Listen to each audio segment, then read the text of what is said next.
সকলকে স্বাগতম জানাচ্ছি কুকিং ব্লগের আরেকটি রেসিপিতে। আজকের রেসিপি চিকেন স্টো রান্নার রেসিপিটি সম্পূর্ণ দেখার অনুরোধ রইল।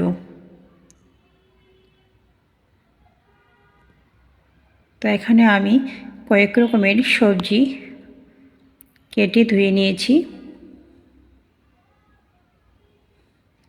চিকেনটাকেও পরিষ্কার করে নিয়েছি ধুয়ে। চুলাটা অন করে একটি পাত্র বসিয়ে দিয়েছি। দিয়ে দিয়েছি পরিমাণ মতো বাটার, কুচি করে রাখা রসুন। নাড়াচাড়া করে রসুনটা ব্রাউন কালার হওয়ার পর দিয়ে দিয়েছি চিকেনটা রসুনের সাথে খানিকটা ভেজে নেব।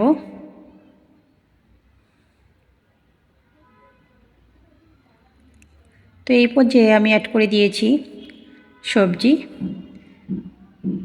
পেঁপে, আলু, গাজর, পেঁয়াজ, স্বাদমতো লবণ।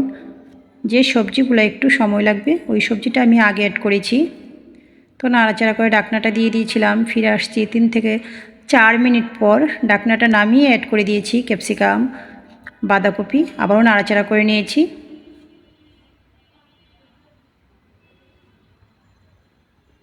এই পর্যায়ে আমি অ্যাড করে দিয়েছি গোলমরিচের গুঁড়া। আবারও নাড়াচাড়া করে নিয়েছি সব কিছু। তো খানিকটা কষানো হওয়ার পর দিয়ে দিয়েছি বেশ পরিমাণে গ্রেভি। আবারও নাড়াচাড়া করে ঢাকনাটা দিয়ে দিয়েছি। ফিরে আসছি কয়েক মিনিট পর। ঢাকনাটা নামিয়ে দিয়ে দিয়েছি সামান্য আদা বাটা। তো আপনারা কেউ চাইলে আদাটা কুচি করে রসুনের সাথেও একসাথে দিয়ে দিতে পারেন। তো আবারও ঢাকনাটা দিয়ে আমি রান্না করে নিয়েছি প্রায় 15 থেকে 14 মিনিট। ঢাকনাটা নামিয়ে নাড়াচাড়া করে নিয়েছি। দিয়ে দিয়েছি ছোটো চামচে 2 চামচ পরিমাণ কর্নফ্লাওয়ার।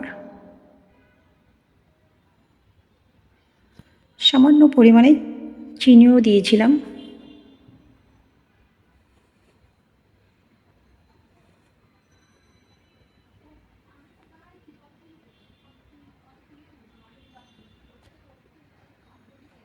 তো রেডি হয়ে গিয়েছে আমার চিকেন স্টো রান্নার রেসিপি।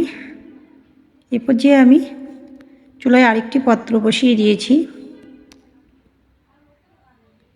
এখানে আমি পাউরুটি ছেঁকে নিচ্ছি।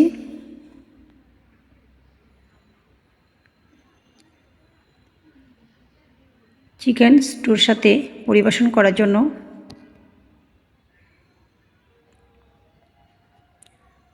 তো রেসিপিটা ভালো লাগলে আমার ফেসবুক পেজটা ফলো এবং ইউটিউব চ্যানেলটা সাবস্ক্রাইব করে সাথেই থাকুন। সকলকে ধন্যবাদ।